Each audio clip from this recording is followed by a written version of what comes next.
Merci d'avoir cliqué sur la vidéo. Si mon travail te plaît, n'hésite pas à liker, partager et à t'abonner, bien sûr.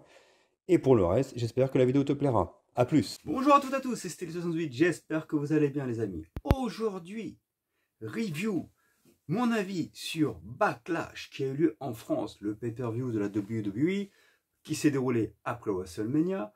Tout ce que je peux vous dire, c'est que bravo, le public français a choqué non seulement les États-Unis, les officiels de la WWE, les catcheurs de la WWE, mais le monde entier. C'était une ambiance de dingue.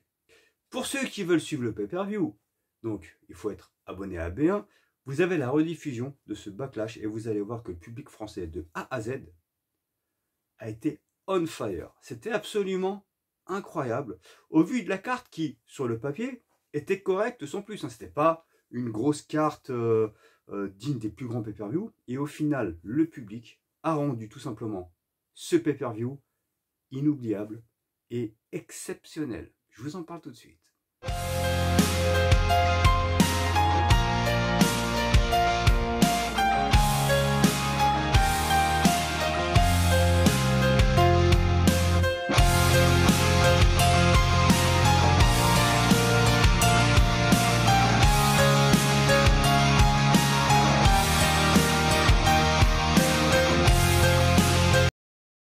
Et donc les amis, force est de constater que le public peut réellement enjoliver les choses.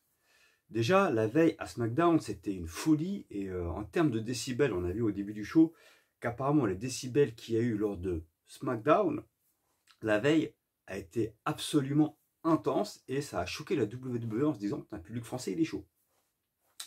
Et ce Backlash, quand on voit la carte, c'était une bonne carte, mais pas une carte exceptionnelle, il y avait 5 combats.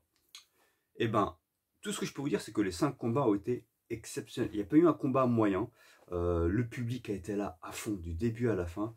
Et on a assisté à un premier combat incroyable. Déjà, on commence par l'entrée de Kevin Owens. Les entrées avec Randy Orton ont duré, je crois, un petit quart d'heure. Franchement, ça a été long. On voit qu'ils étaient choqués de l'ambiance du public français. Donc, c'est Kevin Owens qui rentre en premier. On voit qu'il traîne, quoi. Il est comme ça, il traîne un peu avec la foule, il regarde la foule.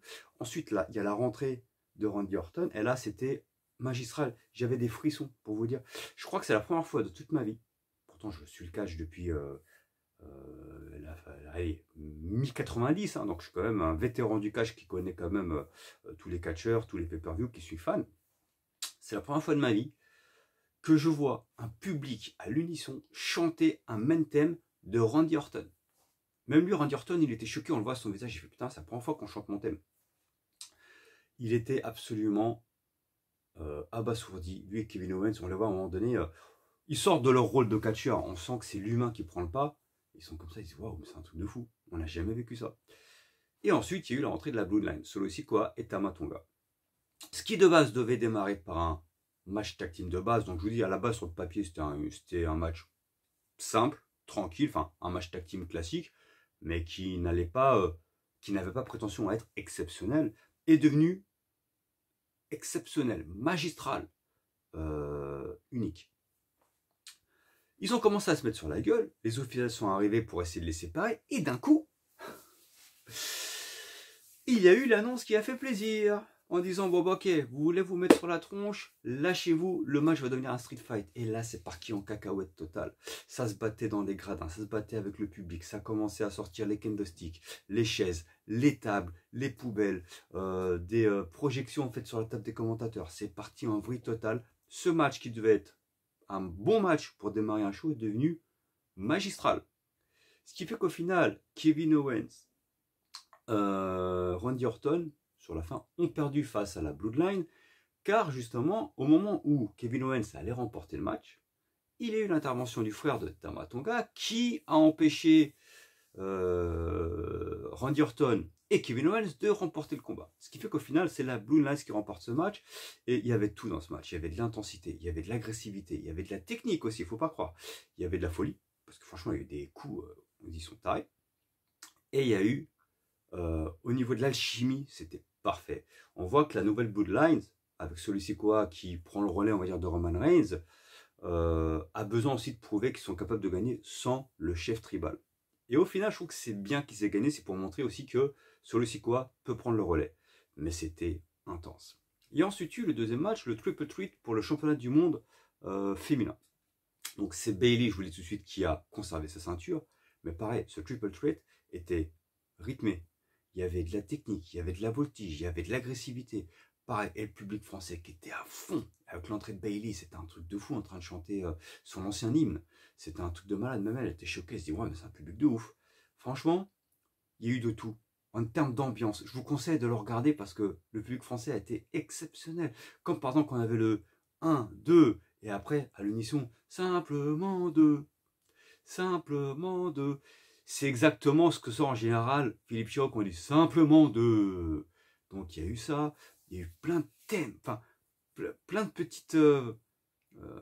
plein de pop de la foule qui ont fait que ça a mis de l'ambiance de manière incroyable. On a ensuite eu le match pour le championnat du monde polo entre Damien Priest et Jey Uso.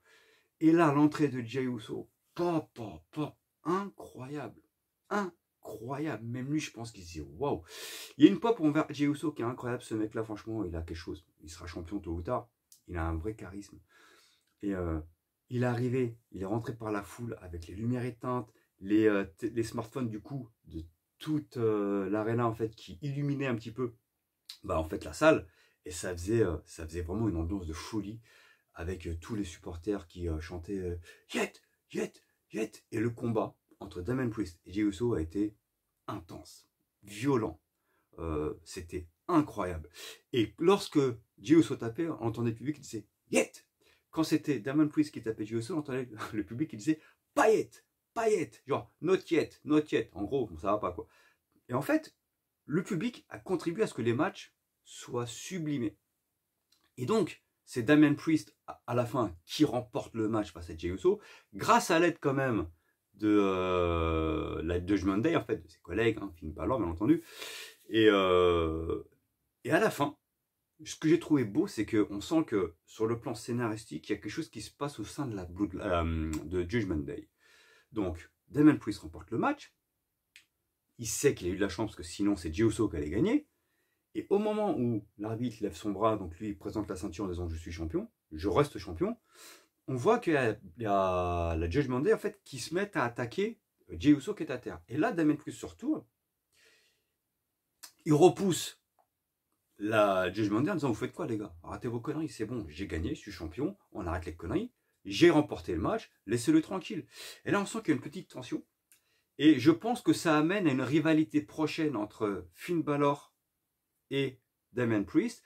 Parce que là, on sent que Damien Priest, il commence un petit peu à être en dualité avec ce qui se passe avec Judgment Day. Il commence petit à petit, j'ai l'impression, à tourner face. Tourner face parce que le Damien Priest d'il y a 1 ou 2 mois n'aurait jamais empêché ces gars en fait de taper Jey Uso. Là, non. Il a changé, fait c'est bon les gars, arrêtez vos conneries. Donc je sens qu'il y aura une prochaine rivalité entre Finn Balor et Damien Priest. Peut-être pour SummerSlam, pour qu'il y ait ce combat pour le championnat du monde polo entre Finn Balor et Damien Priest. Ça peut être très intéressant. En tout cas, au niveau de l'alchimie, c'était très bien amené. Très très bien amené. Et il y a eu une vraie alchimie également in-ring entre Jey Uso et Damien Priest. Donc c'était extrêmement intéressant. Le 4e match du coup a été le championnat du monde par équipe féminin entre Bianca Belair et Jade Cargill versus les championnes Damage Control. Le match était incroyable. Pareil, il y avait de l'intensité, il y avait de l'agressivité.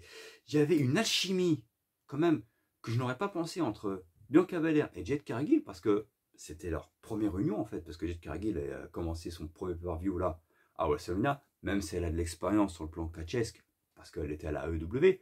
Mais là, en coop avec Bianca Belair, c'était vraiment une première. Le match a été intense, et au final... elles sont devenues championnes et un 100% de réussite du coup pour Jade Cargill parce que sa première premier combat pour un titre, elle est championne par équipe avec Bianca Belair. Il y a une très bonne alchimie entre les deux et franchement, je serais curieux de voir un match 1v1 entre Bianca Belair et Jade Cargill, ça peut être intense. Ce match pareil était très bon, le public était derrière, c'était incroyable. Et là on va passer au main event entre AJ Styles, The Phenomenal AJ Styles et The American Nightmare, Cody Rhodes. Et là, le public français est incroyable parce que AJ Styles se fait appeler The Phenomenal One. Et à chaque fois, tout le match, mais déjà c'était le cas à SmackDown, c'était un truc de fou en termes d'ambiance. Il chantait « il est vraiment phénoménal, la la la la la ». Et franchement, ça foutait le bordel, ça foutait un boxon. Et pareil, la chair de poule, c'était un truc de fou, quoi. Et l'entrée de Cody, oh la pop de Cody, il est au sommet, hein. Franchement, c'est un truc de fou. On sent que c'est lui la nouvelle image de la WWE et il est over comme pas possible. Et le match a été incroyable. Je souhaite un match retour entre les deux parce que l'alchimie, techniquement parlant, c'était du haut niveau. Les deux sont d'excellents catcheurs. AJ Styles, c'est un vétéran. Pour ceux qui ne le connaissent pas trop, c'est quelqu'un quand même qui a tourné sa bosse à la New Japan, d'accord, à la TNA et qui arrive à la WWE. Donc c'est quelqu'un qui a une grosse carrière derrière lui, qui a été champion partout où il est passé, hein, parce qu'il a aussi été 2 fois champion à la WWE. À la TNA, j'en parle même pas. Quand il était à la NWA, j'en parle même pas. Je veux dire, AJ Styles n'est pas un jeune catcheur, hein. Il est vétéran depuis la nuit des temps où il a fait des combats mémoriaux contre Shinsuke Nakamura à l'époque au Japon. Ils ont fait des combats incroyables. Donc AJ Styles est un excellent catcheur qui est à la fois technique, agile, brutal. Et on a Cody Rhodes qui a, pareil, a une panoplie diverse. Et ils ont sorti des pops, ils ont sorti des prises, ils ont sorti des moves incroyables, avec des contres absolument hallucinants. Et la fin du combat, incroyable, la victoire de Cody Rhodes, mais avec son Cody Cutters de la 3e corde, où il étale AJ Styles, ensuite il fait son... ensuite il finit par son finisher, et au final, bah, Cody reste champion de la WWE, champion indisputé bien entendu, et il remporte un match qui a été incroyable de bout en bout. Le public a été incroyable. La carte, qui de base était une carte correcte, a été sublimée par le public. Et au final, ce backlash est magistral. Il a choqué le monde entier. Il a choqué la WWE. Si bien que dans les réseaux derrière, ils ont dit, mais c'est pas possible. Comment on a fait pour mettre autant de temps pour faire un pay-per-view en France? Parce que si l'ambiance allait comme ça, moi je tiens à féliciter le public lyonnais. D'accord? Parce que là, grâce à vous, on risque d'avoir d'autres pay-per-view en France. Et cette fois, il est sûr que je vais en faire. Je vais y aller. J'ai envie de voir d'autres pay-per-view en France. J'ai envie d'y assister parce que, avec une ambiance pareille, mais ça doit être de la folie. En tout cas, un backlash inoubliable, incroyable, avec des combats qui ont été exceptionnels. Et bravo au public français. Voilà tous les amis, j'espère que ça vous a plu. Si vous voulez regarder ce pay-per-view exceptionnel, c'est bien sûr sera bien dans la rediffusion. Vous allez le voir, c'est absolument magistral.